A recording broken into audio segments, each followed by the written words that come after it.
Good evening. Good evening, ladies and gentlemen. Good evening, kings and queens of the land. Good evening, the royals. Good evening to the liberated zones in Africa. Uh, President Tian of Niger, President Traore of Burkina Faso, President Asim Goita of Mali. Good evening.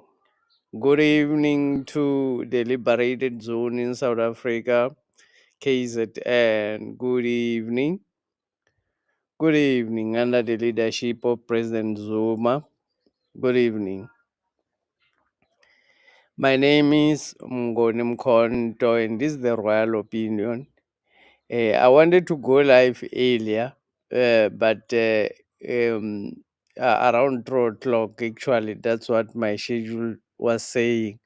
I apologize to those who were waiting for me to go live. It was because I was cut off from the internet the time I wanted to go live. By the time I wanted to go live, I got cut off from the internet. So I couldn't go live at 3. I humbly apologize to those who were waiting for me to come live. Thank you very much for joining. You can mark the register. I said my name is Mungonum Konto and this is the Royal Opinion, marking the register in that way. You can as well mark your register who is here. Today we're talking about the reason why Mathews Phosa cast suspicions on President Zuma for so much amount of money. That's what we want to discuss today. Mathews Phosa, born in Mpumalanga in 1952 and becoming a freedom fighter, joining the ANC. Mathews Phosa becomes the first black South African to open a law firm in Nelspruit in 1981. That's what happened with Mathews Phosa. Why did he become the first black man to open a law firm in Nelspruit at the height of apartheid? That we should ask ourselves. How did he manage to do that while other people couldn't? We need to ask ourselves, how did he manage to do it? Only time will answer. So, but I want to talk about the reason why he take a brush and paint President Zuma in the head about 20 million, which he does not even have evidence. He says he does not have evidence about it, but he decided to paint, even though he does not have the evidence about it. He decided to talk about it in his book. He wrote a book. In the book, he is not talking about how did he become rich, because he's one of the rich black people or black politicians in South Africa, together with Ramaphosa, President Ramaphosa. Mathews Phosa is one of the people who became rich from 1999 up until today. He's adopted in many companies, big companies that have adopted him to be part of their board members, to be part of their board members. So, but let me share the interview. Let me share this interview that Mathews Phosa had on SABC, because that's what I want to really dissect and talk about.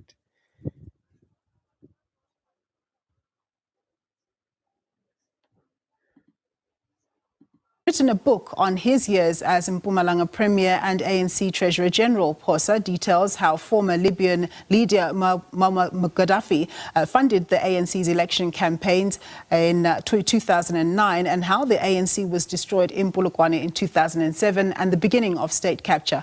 Phosa also alleges that former President Jacob Zuma took 20 million rand from the Guptas that was meant for the party. Well, let's cross to my colleague, SABC News reporter Samkele Maseko, who has more for us. A very good afternoon to you, Samkele. It's over to you. First, the SABC journalist is talking lies. She's casting aspersions. She's not even supposed to explain what is happening on the interview, because the interview is going to go to explain exactly what is happening, what happened about the man, or what happened about Mathews Phosa. But the journalist decide to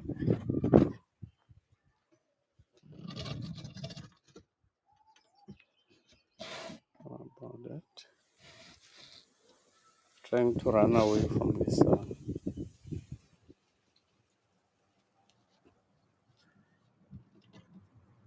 I'm trying to hide from the sun this direction.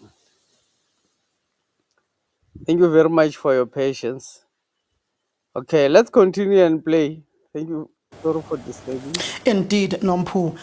The former Treasurer General, former Premier of Mpumalanga, struggle stalwart Mathews Phosa has written this book, Mathews Phosa, Witness to Power, a political memoir by the former Treasurer General of the African National Congress, which details the ANC and the country's road to democratic dispensation, the negotiations, the underground, the UDF, ultimately his tenure as the Premier of Mpumalanga, and it further goes to how he was elected Treasurer General of the ANC and how he wrote the summary of the ANC's deliberations around 3 a.m. in the morning to recall former President Thabo Mbeki. A very good day to you, Dr. Phosa. The essence Good afternoon, sir. Oh, afternoon, rather. The essence. Yes, I want you to. I want to explain first. This journalist is one of the people. Samkele is one of the people who are involved in the persecution of President Zuma, in the news agenda against President Zuma. The way he's going to ask the questions straight away, he's asking about he's not even asking about Mathews Phosa himself in the book. He's asking about President Zuma in Mathews Phosa's book. He's not asking about Mathews Phosa in his book. He's asking about President Zuma in his book. Like, they are not having conversation about the book. They are having conversation about President Zuma. So I just wanted everybody to note Essence of your book, how your the political memoirs, propagandist details is your working. credentials, your life in exile, ultimately the road to power of the governing ANC now. How would you characterize this political memoir that you have penned down? History has no blank spaces. I thought there were too many blank spaces, and that what was done in darkness should be exposed to the light, not for this generation, but for future generations. Many lessons to be learned from this book on how certain things must be done or not be done. If you summarize this, the essence of the book is that it tells my version of the story on how power was used, not used, and abused. Dr. Phosa, for instance, I will go to one of the chapters in the book, Polokwane and the Recall of Mbeki. You detail how in the NEC you went to the then president of the ANC, Jacob Zuma, and penned down a summary that these are overwhelming views of NEC members that former President Mbeki should be recalled there were about 6 sending views of individuals that you detail in the book, like Joel Nechitenze, who was vehemently against the recall of former President Mbeki, saying he must finish his term. What made you write that particular summary? He's talking about Joel Nechitenje was vehemently opposed to the idea. He's not talking about President Zuma as well, who was vehemently opposed to the idea of removing Mbeki. President Zuma himself never agreed to the issue of removing Mbeki. But here, the journalist is purposefully omitting the name of President Zuma, not mentioning Joel Neshitenje, who opposed, not mentioning President Zuma himself, who opposed the idea, who did not even at the end did not agree with them when they said they wanted to remove President Mbeki. And ultimately have to pull back in going to former President Mbeki, ultimately where the SG and the president went to tell the former president that he must step down? My answer will correct some of your premises which are not correct in the question. The NEC was boiling, against Mbeki because of a number of things which are of common knowledge in the book. I list them. Because after Zuma was elected in Polokwane, he began to ignore the NWC, to ignore the NEC, to act as president of the country as if there's no ruling party, to bring competitive events like the firing of Libya at the time when we were at January 8th in Atlasville. There were quite a number of things which people were not happy with. And I listened to the debate for almost 5 hours. My resolution was based, it's a summary of the debate. And I said to the president, when I had already written it, but in a way in which whatever you do, it must comply with the country's constitution, and we should be able to take the world with you and the members of the ANC with us, and the nation South Africa with us. So not in an irresponsible manner, because we're not angry, we're just dealing with the problems. And of course, I went to him, I walked towards him. I said, Mr. President, do you still need Mbeki? He said, why? I said, I've got a resolution I've written to call for his recall. He said, go ahead. So I raised my hand, and then the chairman pointed me out. And this is a lie.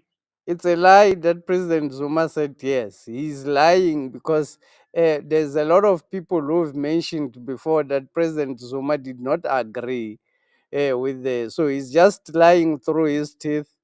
It's a lie. It's just a pure lie. President Zuma did not agree with the recalling of Mbeki.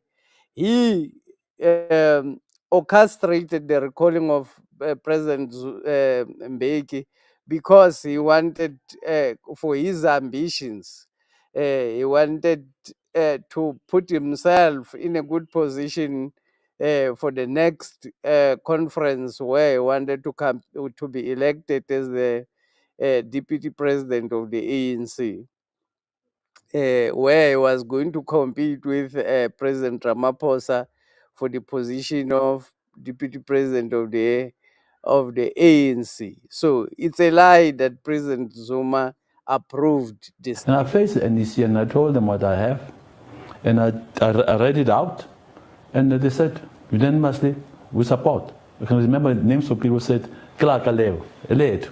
So there were 6. They didn't essentially oppose it. They said, he's only left for 6 months. Why are we hurrying? Basically, that was what they were saying. But the guys just said, you know what? Why should we wait for 6 months? We want to take a decision now. And they took it. They changed one thing where I said Zuma must go and talk to him.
Indeed, that split, it slaughtered the ANC and we buried it there. It never recovered from that split. Interesting. Let's get to governance issues now. Libya, the Libyan connection.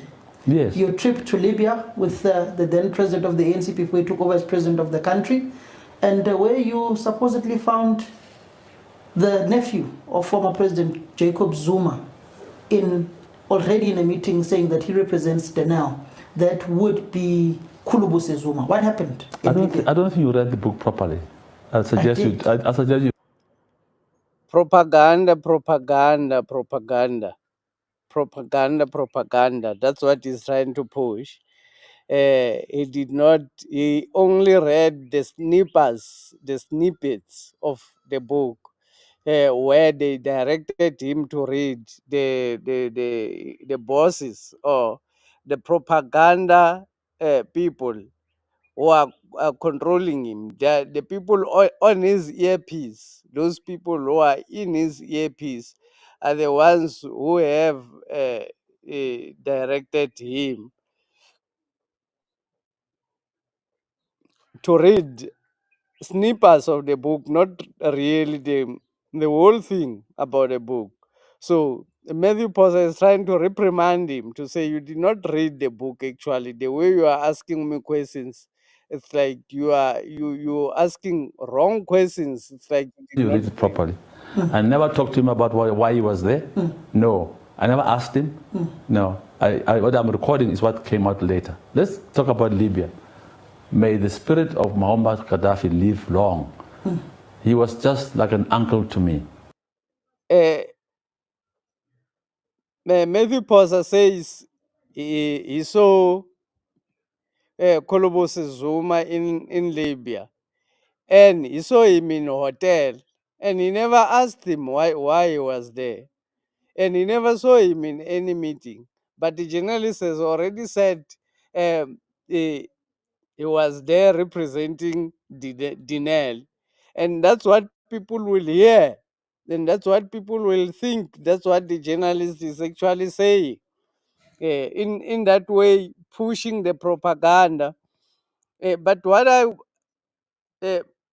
what is exciting about the conversation here is the ANC under President Zuma was not funded by the West. The ANC under President Zuma was funded by other organizations other than the West. The Muammar Gaddafi was one of the funders of the ANC, big funders of the ANC during the reign of President Zuma. So this tells us that President Zuma never sold out. He did not sell out. Sometimes they cut me off the internet just to disturb my flow of conversation. I had many visits to Libya, many. He would call me and say, Mathews, I want to consult you on this issue affecting Africa. I want you to convey a message to our president. He said, fly here. I'll take a jet and fly to Libya, and he'll pay for it. So it's not one visit to to Libya. I recorded that incident where I first met him, where he offered me a cup of camel milk. And I had been warned by the ambassador Zubaydah that he would do that. And then camel makes one's stomach run. I didn't know. He said, don't drink it. Just tell him you're not going to drink it because you're worried about what the effect will have on your body. So Gaddafi offered me, just testing my understanding of what he's giving me. I said, comrade leader, let's leave this milk. I'm not going to drink it. Let's go to this point where I raise the issue of Kulubuse Zuma. In your book, you say, to my surprise, I found his nephew, Kulubuse Zuma, in the room. Kulubuse was not on the flight with us, so his presence was unexpected. During a subsequent visit, I learned that Kulubuse had met with one of General Rahman, with whom he was whom he was negotiating a possible defense contracts between South Africa and Libya.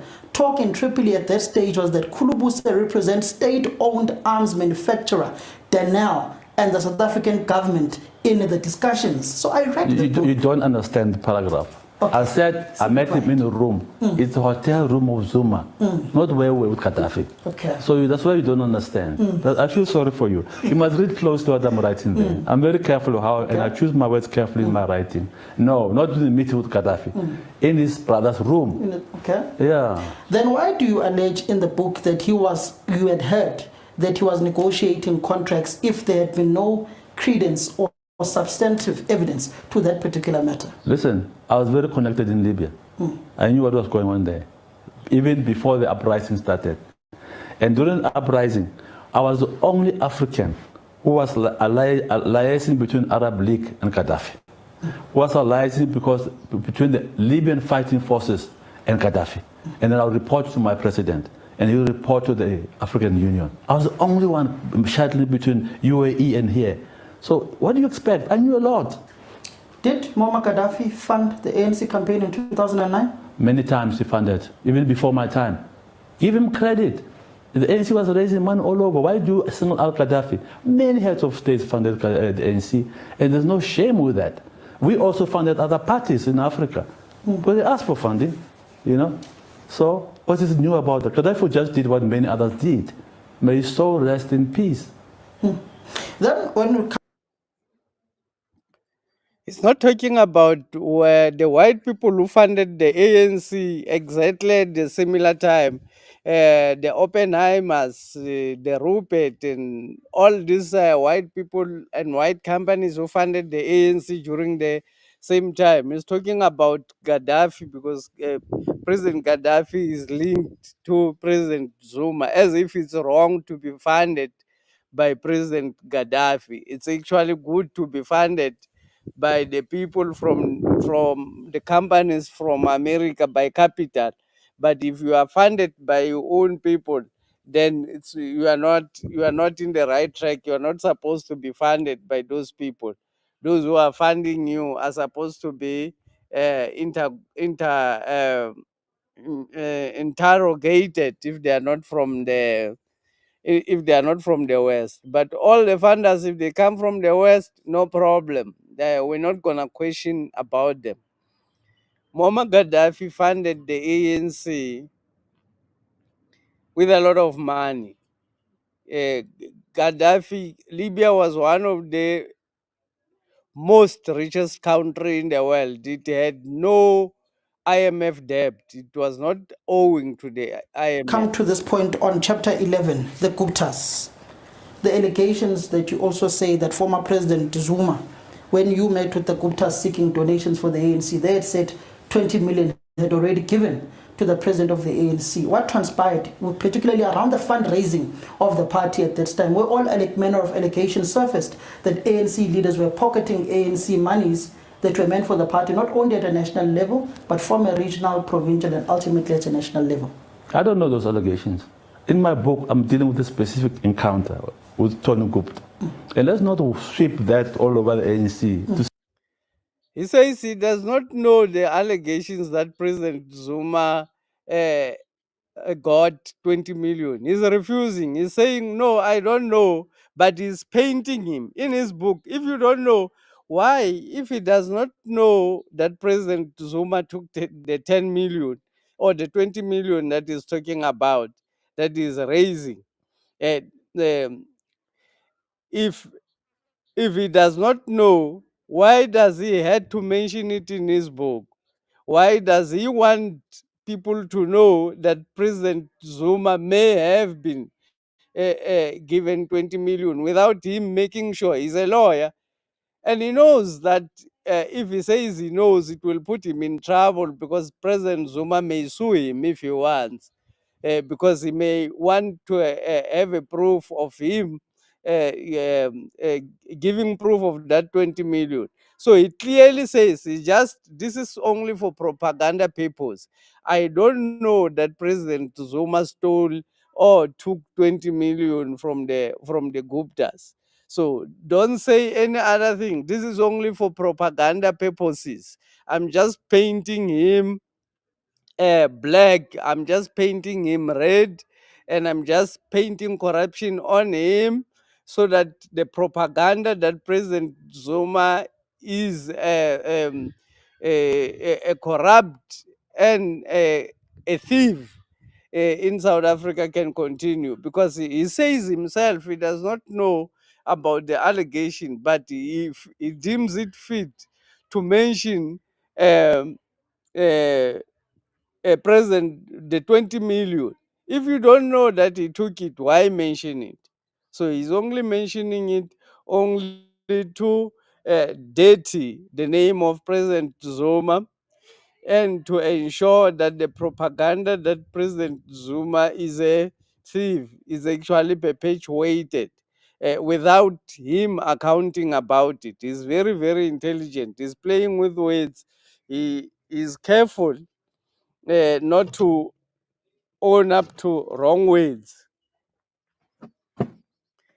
He's always rebuking the journalist and telling him to correct himself, that you are actually wrong. I never said this. So he's clearly saying in this conversation that he does not know that President Zuma stole any money. Clearly. But he's the one who casted aspersions on President Zuma for the reasons that we're still going to talk about here. I'll show you what is the reason Mathews Phosa is doing what he's doing.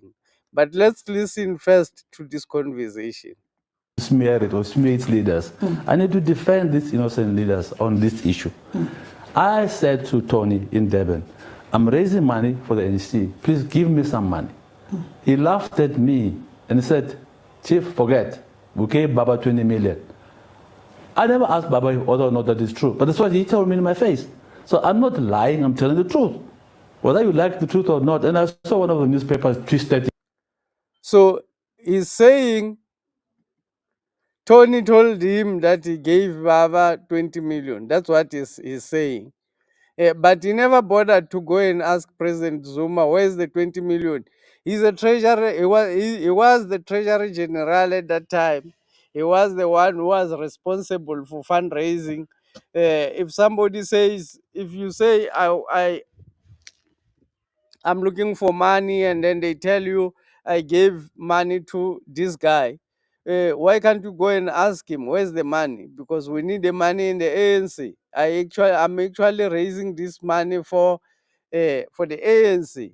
So he's saying, uh, because he's precisely saying that because the Tony Gupta is not here to say whether is right or wrong, but is at the same time saying he is wrong himself, because he did not know whether he did not confirm with President Zuma, and he did not even further investigate the issue, but he just deemed it fit to mention it in his book for whatever reason that is not telling.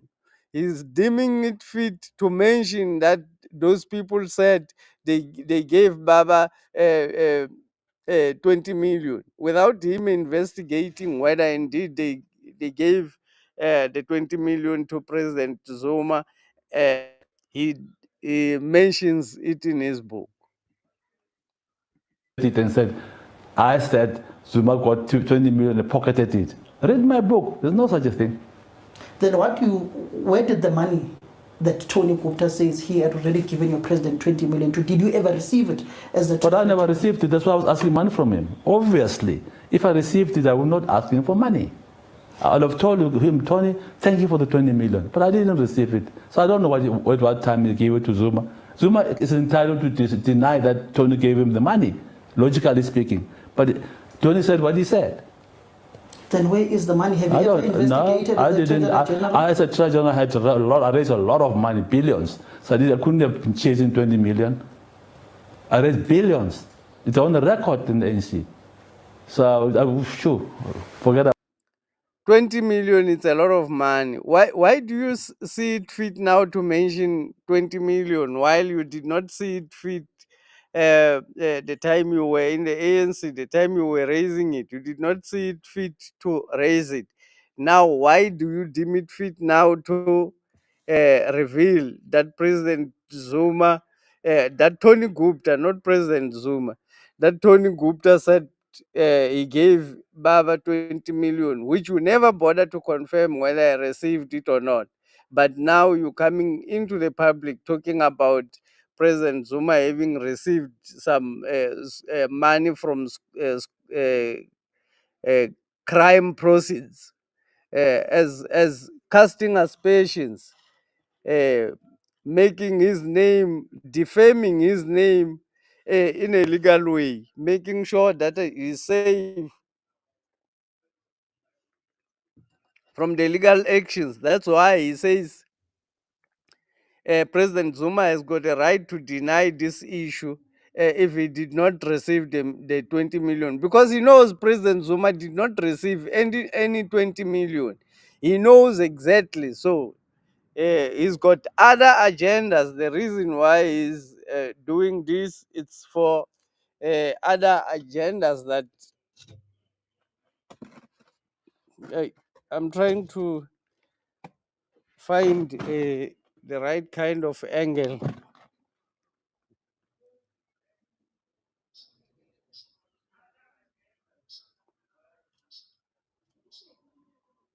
Okay, let's continue and talk to this. About it. There was salaries paid every month, bonuses. I mean, we had big conference where Centenary Routes cost 250 million. I raised all of that. I'm proud of my records as a former treasurer of the ANC. But Mr. Phosa, I raise these issues of monies within the ANC because you look at your party today, the last time the ANC had a positive bank balance in the bank was when you handed over power as the Treasurer General in 2012 in Mangaung to Dr. Libyan Leader. Then ultimately the party took a nosedive financially. You go to the surplus that you were handed over by the late Dr. Babmendi Nsimang. I had no surplus from Nsimang. You say something which is not true. That is what the ANC record said. No, it's not true. It's not true. It's not true. It's not true. There were debts in Absa, there were debts in that bank. I had to deal with those things. Let's not even go there. Mendy is not alive to dispute this. So let's respect him.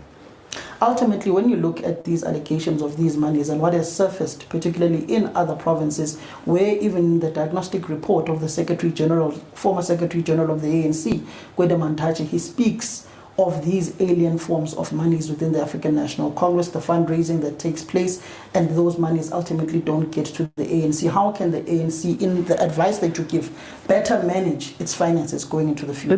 Let me tell you, I raise money not only for head office, but for the provinces as well. And I will assess their sizes, right? And do provincial allocations of millions of rands to the provinces. You know why I did that? Was to avoid provinces going to municipalities and ask raising money there, raising money around tenders. I didn't want that. That's why I gave them money. You understand what I'm saying? That avoids them going around the system of governance and corrupting it. You know, I raised money for the South African Communist Party. I funded them, you know, because they could not pay for the head office and the regional offices. I thought they're an ally, let's do it. There are times when now and then I gave them some money to Kwasato as well. I had enough money to share among the alliance, and I'm happy I did all those things. Dr. Phosa, on the advice you give here, I want to quote verbatim, and I'll state it from Ace Magashule. This question was put to the test in October 2020 when Ace Magashule, who was Secretary General of the ANC, was charged with corruption, money laundering, fraud involving tenders for removing asbestos roofing when he was the Premier of the Free State. There were calls from many quarters for Magashule to step aside, but he refused, saying that only branches that elected him could compel him to step down. One of the law firms approached me for legal advice on the matter was Phosa Lutz Attorneys, a company I formed with Yako Lutz. I also had known Yako for a long time, since I elected him on ethics at UNISA when he was a candidate attorney. Our paths crossed regularly on the commercial transactions over the years. When you look at that particular case of Ace Magashule and how it was entrenched around the battle of support for branches and others, to the point, Dr. Phosa, do you think former President Jacob Zuma pocketed that 20 million rands from Tony Gupta? I don't know. I've already answered you. But Tony Gupta said he gave it to him. I can't come and tell you now that what is in the book is correct. You look desperate. You want me to say what is not there? I don't know. I'm asking you point blank. I don't know. I have no evidence that what he did. It's a translation, if it ever existed, between him and Tony. Tony, maybe Tony is sucking it out of the air, but that's what he said to me. He's trying to push the propaganda, disparately trying to push the propaganda that President Zuma has pocketed 20 million from the Guptas, which they have failed to prove during the commission. So they are trying to um, just on the public to create uh, to create a confusion on the public that President Zuma is a criminal, that President Zuma has stolen some money from some scrupulous people. Mathews Phosa, highly intelligent, knowing exactly that he may be sued by President Zuma if he says President Zuma have taken money from Tony Gupta, because he knows he did not take the money. That's why he says, I don't know if he had the money and he's feeling comfortable to lie about the other guy. We don't even know whether he's telling the truth even about Tony. Whether Tony did tell him what he's saying, we don't even know, because apparently this guy he cannot be trusted. Apparently, he's got other interests which are outside. So the journalist disparately asking, wanting to paint President Zuma as a valiant, failing disparately. Let me read this so that we know who is Mathews Phosa.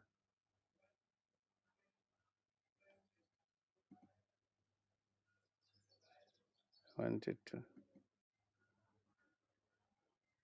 Mathews Phosa is a highly compromised politician. He's one politician who was involved in the CODESA negotiations. Mackenzie, in his book, mentioned that 90% of the people who ended up negotiating for CODESA, for South Africa, for the new South Africa, more than 90% of the people were apartheid spies. I don't know if Mathews Phosa was an apartheid spy, but I suspect he was, because first he managed to operate a law firm to be the first black person to operate a law firm in Mbombela, South Africa, Nelspruit. Black people were prohibited from operating business in town, but he was the first black guy to manage to do that. How did he manage if he did not sell out? Um, I also want to read the reason why he's decided to cast suspicion on President Zuma. So let me read this. Nakedi Mathews Phosa is currently a non-executive vice chairperson of the Jubilee Metal Group. Jubilee Metal Group, it's a mining company which mines copper and platinum here in South Africa and also in Zambia. Let me read. The North Executive, the non-executive chairperson of the Waterberg Coal. It's another company which is mining coal. The executive chairperson of Vuga Forestry Holding, another company, white company.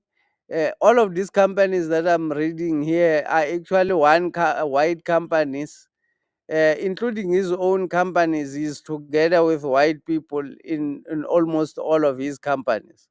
The executive chairperson of even investment and consultation and consulting, the chairman at Brand Oil Pty Ltd. These are his current positions. The director, remember, the director at Bramo Resources, another mining company, I guess. The director at Value Logistics, you know that company that Value Logistics, the companies that transport things in South Africa, the trucks, you know them. He's a director there. A director at Hans Mariske Holdings, a director, Hans Mariske. Those are Africans people. The director at TBS Sugar Holdings. He also have shares in sugar industry. Those are Rupert companies. The independent non-executive director at Bao Resources. This Bao Resources was recently bought by incorporated into the drawbacks. Think so. Where he is also part of the owners. The director at Technicon South African, Technicon South Africa. I mean, that's UNISA. It's a long time ago. The director at Detroit and Smarts.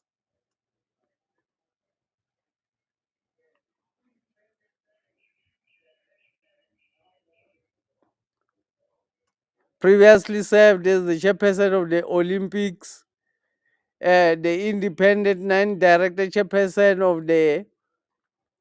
There's one, which one? The other one, which is more interesting.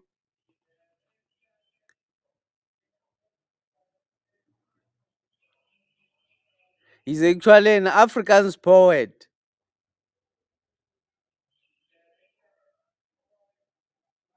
The non-executive director of Freedom Property Funds, the executive director of Value Group. He is also have a treasury, the African. Okay, I mean these are the reasons why. There's still more about about Mathews Phosa that I can talk about his shareholdings in mines and in big uh, transportation companies, logistic companies. He's a highly compromised politician, a highly compromised individual, very rich, uh, uh, a sellout politician who had sold these people for money. So he wants people to believe that President Zuma took 20 million from the Guptas while he took billions from people because of his just because of his sellout project to the white system. He found himself sweet and nice, rich, sorted in life because of his sellout position. So black people should not be confused. Should know Mathews Phosa for what he is. He's a highly compromised politician. I suppose he was an apartheid spy. That's what I suppose, because at the end of the day, the people who ended up negotiating for the new freedom that we have here mostly were apartheid spies. And that Mathews Phosa does not agree with the expropriation of land without compensation, and also does not agree with the nationalization of the banks and other important or strategic sectors of the society, of the economy. He does not agree with all of those things.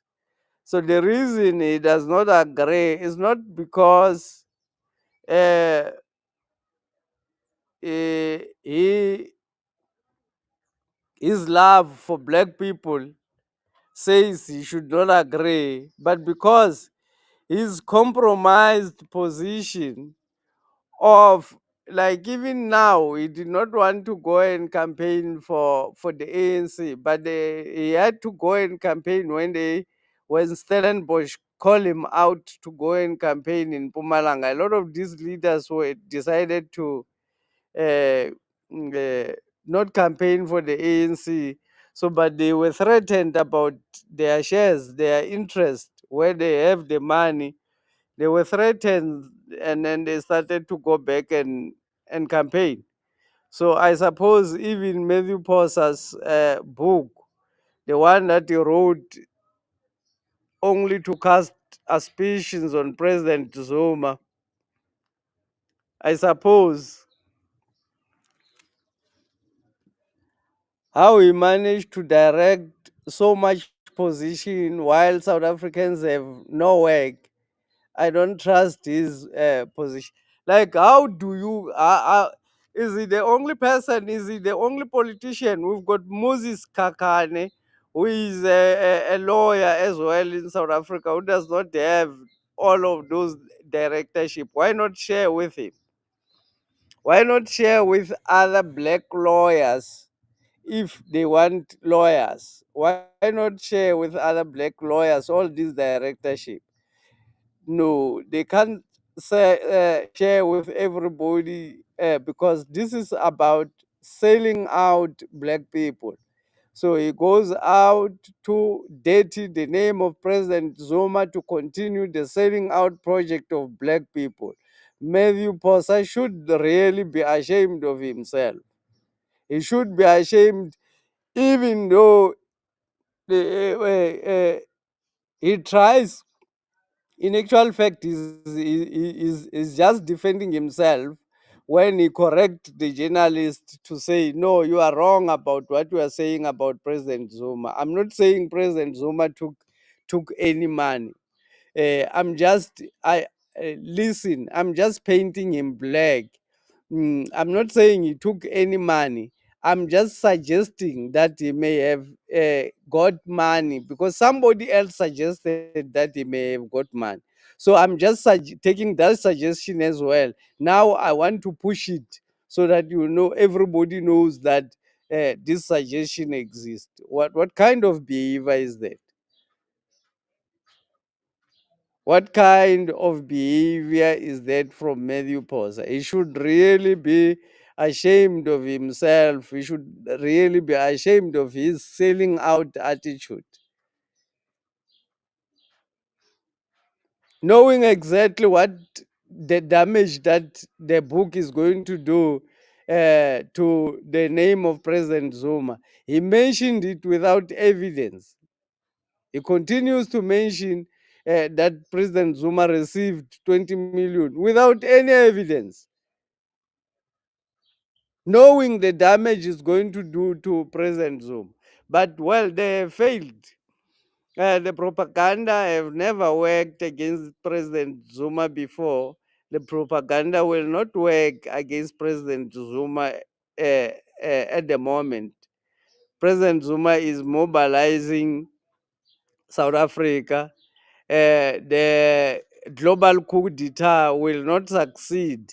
The global coup d'etat will not succeed in South Africa because President Zuma is there to defend the global coup d'etat. That is the project that is underway at the moment, is the global coup d'etat. Coup d'etats are conducted, constitutional coup d'etats are conducted throughout the world now in the elections because the climate mafia wants to control the people. The climate mafia wants to control people. They want to give people social credits. You will be given social if they succeed. If President Zuma does not win in defending black people, this is what is coming. You will have social credits.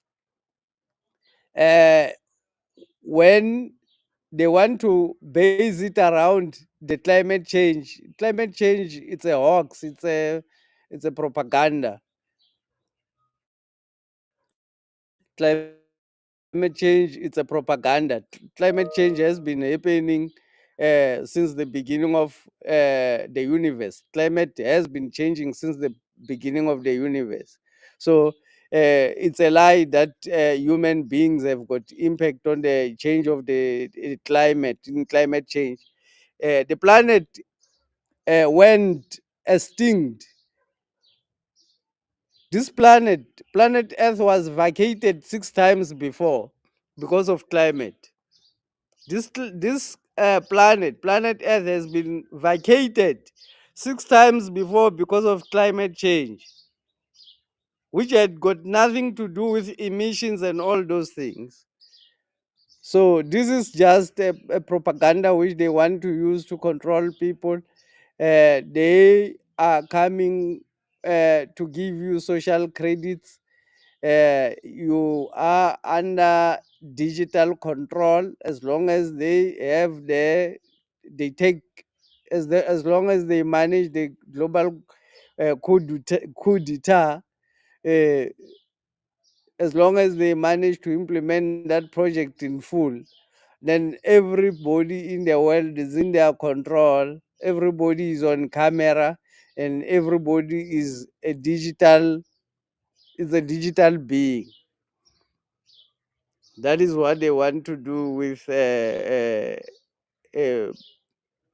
all people in the world. So, but President Zuma is the one who is defending black people in South Africa and in Africa, and also the world, defending the world against this globalist agenda, which wants to ensure that people are really subjected to havoc, control, like massive control over people. That's what they want to achieve. The globalists want to achieve massive control over people. The climate change issue is a lie. My name is Mngoni Mkonto. This is the Royal Opinion. Click the like button. If you are coming for the first time, also subscribe. If you are not coming for the first time, click the like button on this video. Let it spread. More people, let more people see what this globalist agenda is doing. So the propaganda you see on President Jacob Zuma is not isolated from the international agenda of control. So that's what is coming, and that's what is going to happen in the near future if we don't support President Zuma, and if we don't win over these people. That will be our destiny. President Zuma should really be appreciated for taking the initiative to unite black people in South Africa to act against this agenda, because people are just talking. Nobody is acting against the agenda. The agenda is too big. It's sponsored by trillions of money. They were going to take over, and they are going to take over if nobody stops them.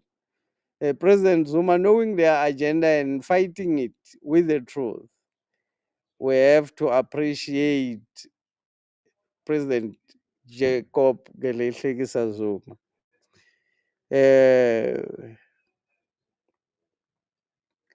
Thank you very much for attending the live stream. All the people all the people on the live stream, highly appreciate it. Thank you very much, Pumzile Mchali. Thank you very much for attending today's program.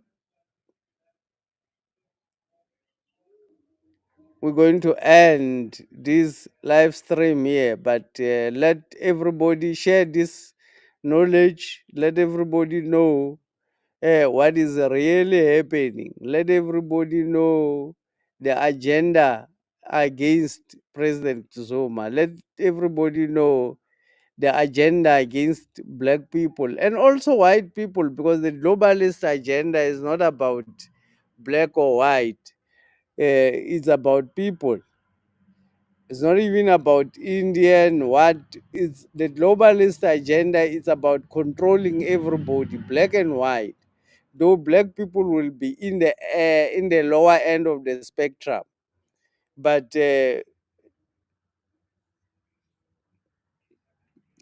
yeah, please catch up, Queen Cynthia Malope. She's late.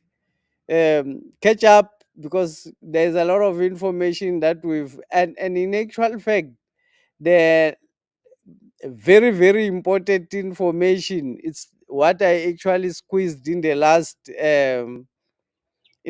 few minutes. I squeezed it intentionally in the last few minutes because when I want to talk about this straight away, the YouTube may block it. So before they see it, I already spoke it, and other people have already listened to it. When they talk about it, I can just cut the clip and discard it when they want to